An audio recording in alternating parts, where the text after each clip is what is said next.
Hey, to download and install Google Camera on the Redmi Note 13 Pro, you have to open the Google Play Store, select search and input this phrase GCam,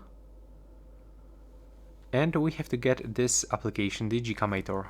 So we have to install it, and now we just have to wait for this downloading process. It will actually take around a few moments. Next, we have to open it, accept all of this permissions, and as you can see, the Camera 2 API model is actually enabled for our device, but the Gcam for our model is actually not found. So we can actually find the Gcam for similar devices, so we have to click right here.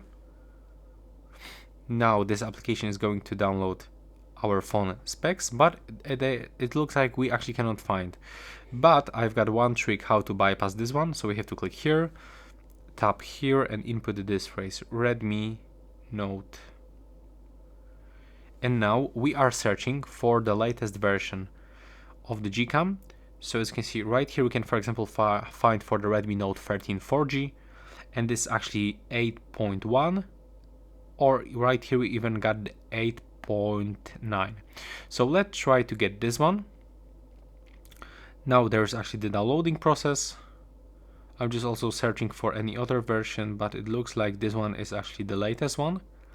So we'll actually try to get for the Redmi Note 13 Pro, but as you can see right here for the Note 10 Pro, we've got the Gcam 9.1 for the Android 11. So we will also try to get this. But first, let's check if the Redmi Note 13 actually works. Now we can just click to open in the folder, and we will be actually redirected into files. We have to select this file, click continue and click to install this Google Camera. Now we just have to wait for this installation process.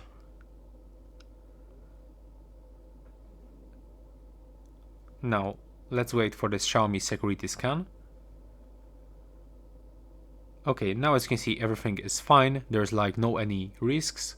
So we have to click open, accept all of these permissions, and let's find out if it works. Yeah, as you can see right now, the Gcam is actually working. So that's pretty nice. We can try to take the photo. There we go. And now there's the post-processing, and that's how it looks, the photo taken with the Gcam on the Redmi Note 13 Pro. So that's how we can do this. Right now, please subscribe to my channel.